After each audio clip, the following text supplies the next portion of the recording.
Welcome to today's Fireside Chat with Jesse. I am joined today by Daryn Lacy, VP of Operations from Oakmont Capital.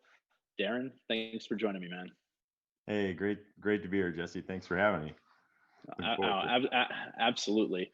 If you just want to start us off, Daryn, just tell a little bit about Oakmont, if you don't mind. Sure. Oakmont Capital has two offices based originally in Westchester, Pennsylvania, and also in Albany, Minnesota. Yellow iron type stuff and some titled vehicles. And again, all 50 states. And we are very much independent, building our portfolio and on a pretty good growth trajectory right now. And looking forward to just really enhancing our customer experience with technology and personal touch throughout the process. No, absolutely. And I've been to your office a couple times. I know when I was there like last year, it was in a basement. And then this year you guys grew, your staff grew further and now you have your own separate space. One thing I always kind of appreciate when I'm with you and your team is just, the people that you surround yourself with there. I've been fortunate in my career, going finance now of 16, going on 17 years, to be surrounded by good, hardworking people, no matter where I've been. And, people that, you ask for a little help and they give you more than you expect. It's always 110%. And people that are just very creative in their ideas. And, I've found that it's really valuable just to listen to those ideas, seek out those ideas. I always enjoy walking around and talking to employees and finding out not just how their day is, how their family's doing, but also what's working and what's not. And it's been a blessing to learn a lot of those things from them directly. And then when you employ those things, it's amazing what changes can happen. And, allows you to really continue to work with the same number of people and become more and more efficient by eliminating the things that are redundant or the things that don't make sense and getting their ideas on ways to make it better. But the people are really so smart and so driven. And that's what I've been fortunate to have in the whole length of my career, and just very, very happy for that. No, and absolutely. And it's a testament to you as a leader that, that your team believes in you and they, and, Yeah. and you definitely empower them to be who they are, which is fantastic. And that's all people can really ask for, right? Yeah, I guess. And thanks. I feel lucky to have found the employees that I have. So I think I'm lucky to be a part of what they're doing. So you say it's been what, 17 years since you've been in equipment finance? Yeah, I think so. I'm going to turn back kind of the memory clock here. So I think I had the bank as a customer, I want to say in 2008, if my memory serves me correctly. And then I met you officially at an NEFA event in Yeah, Scottsdale at that's the right. Valley Ho. Hotel Valley Ho. That's right. The shag carpet on the wall and everything. It was That's definitely right. that was an experience for sure.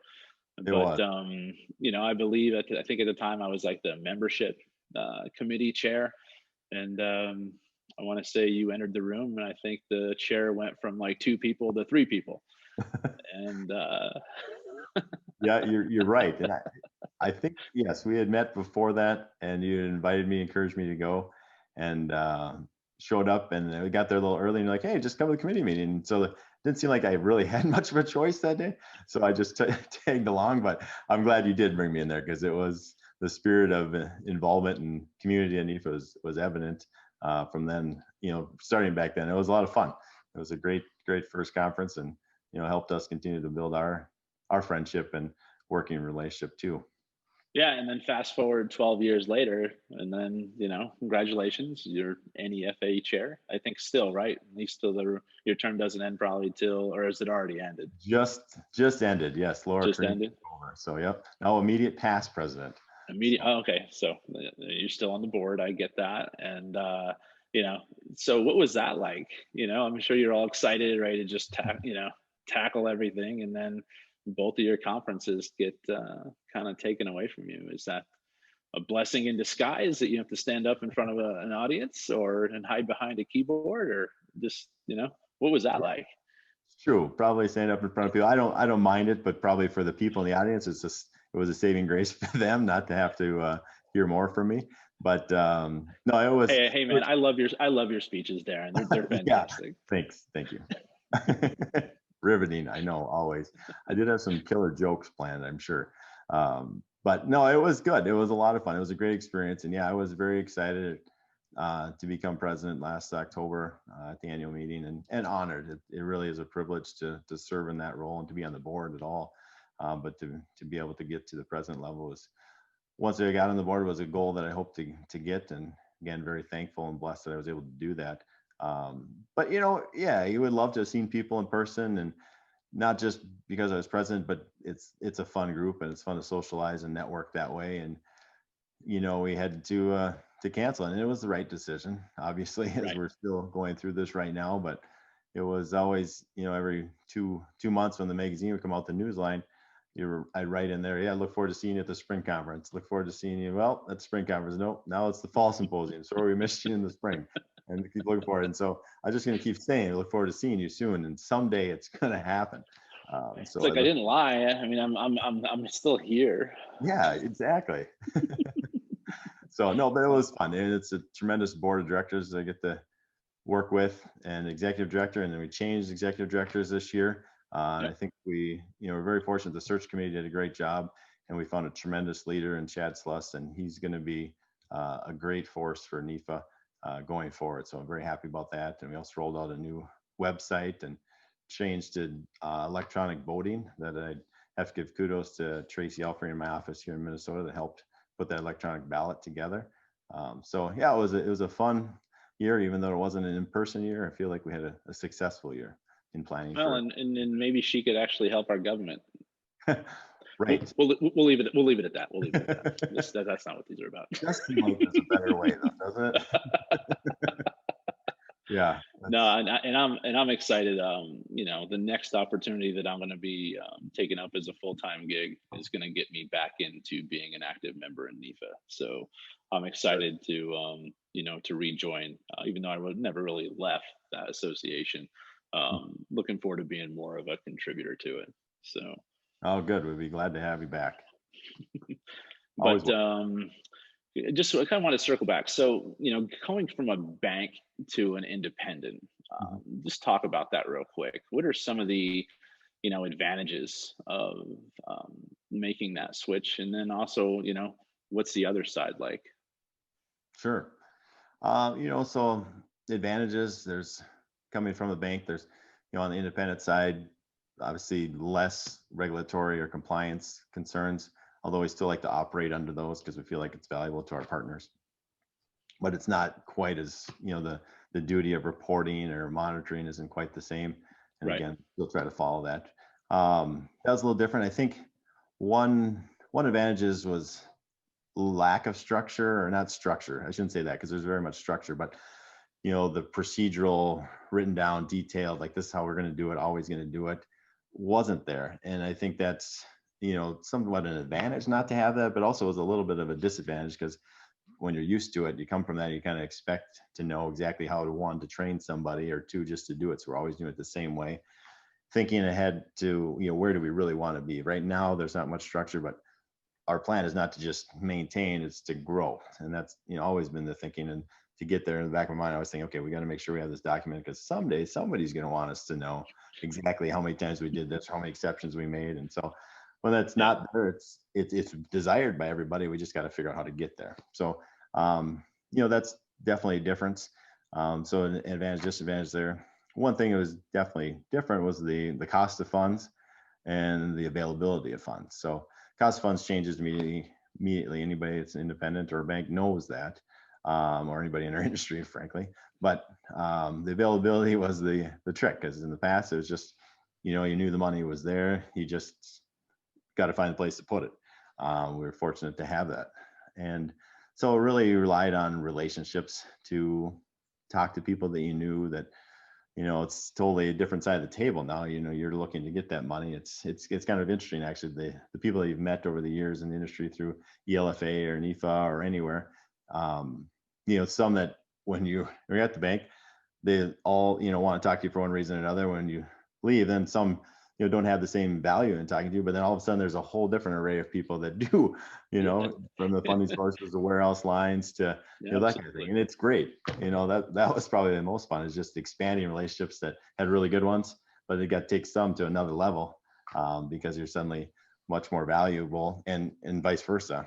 But so it's just been a trick, is just trying to find the best place to put each deal and to make sure that the deals that we're used to seeing can find a home in the speed at which we're accustomed to doing deals. So But yeah, and I was just, and I know you got a good sales guy running your sales team yes, in Jim Peach, and yeah, it's one thing kind of holds true is when there's more basis points to go from an independent to a bank, you got to rely on that team for that good service that you guys provide in those relationships. And absolutely, yeah. And Jim Peach's tremendous friend and colleague for the last really 17 years, and yeah, it's because of him and several other people.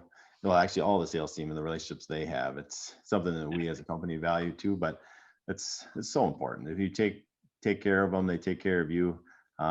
People hear that and believe in it, I think, and others do not, unfortunately. But those that believe in it, like we do, it really does pay out in the end. You got to have that.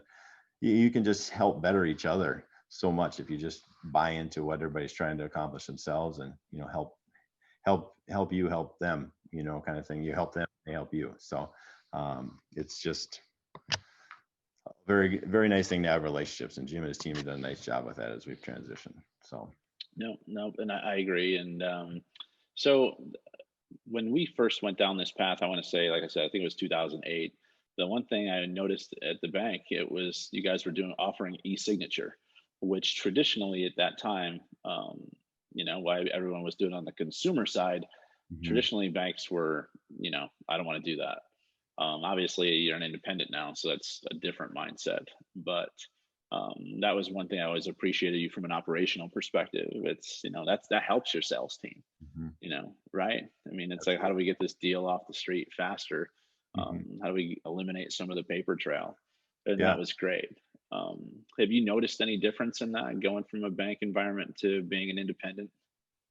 Yeah, a little bit. You got a little more flexibility. Like you said, it was a long time ago that we started that, and it was something where sometimes you grab onto a little piece of information, you see somebody else do it, and you just think, why aren't we doing that? Why can't we do that? And I've, maybe to a fault sometimes, always had the mantra of, I don't like no for an answer. Like, no, we can't do this, or no, we've done it that way before. We've tried it that way. There's always, to me, seems to be a better way, or at least another way to do it, and that continuously. There's always, once you hit that step, you can hit another one, and as far as efficiency and stuff. And I think that's even easier now at independent, because you really don't have any limitations except for capital, of course, and time. And being in a smaller company, truly enough people to do what you want to do. We've been fortunate to have good people that can multitask and do a lot of different things. But yeah, it allows us to just be a lot more flexible and attract more business, and do better business with the partners that we have too. Being on electronic signature, for us, it's 75% of our deals are done electronically, sometimes Yeah. 80%. And I just can't imagine doing deals without that. And it's just continually grew over the years. But makes so No, much. and that makes sense. And you guys are also you guys are vaulting today, right? Yeah, correct. We are, for a good chunk of our business, not all, but a good Okay. chunk. Okay. Yeah, it's been good for us, because the vaulting capability has allowed us access to some partners that we wouldn't have had access otherwise. That truly want to do the vaulting and have that electronic channel and the digital original, and and not saying you don't have it anyway, but to have it through that, it's certified, it's stamped, it's good to go. And so it's been a nice addition for us in our workflow, to be able to do that and partner with some people, knowing that you just have that vault to vault transfer, and everybody's got the collateral that they're expecting and can account for it. So it makes Yeah, I it. mean the vaulting, in my time in the software space, it made sense to me. Um, I just have it's hard time bringing that value. Um, so it's just kind of one of those things where you sit there and you just see some of the court cases and you're just like, okay, what is the legitimacy of the chattel paper? And then you have the stats and everything else. But like you said, I mean, right now it's, do you have it? And then it just answers those questions. Right. So, it, you know, I admire that one less sales objection that you have to deal with, right? Yeah, no, it's true. It really is. So, kind of last thing here, Darren. So, of all the independents out there, why do I want to do business with Oakmont? It's the people, it's the relationships that we'll develop with you. It's the relationships that we have that can help you. We are fast, we are nimble as an independent. That's been a benefit for us. Again, we love the use of technology, but we know how valuable the personal voice and the personal touch and care on a transaction at the time you need it is. And so we have a good mixture of both of that, and we're only going to continue to get better as far as the technology side of things. It's a huge part of our go forward right now is to get more technology advanced and to automate a lot of things.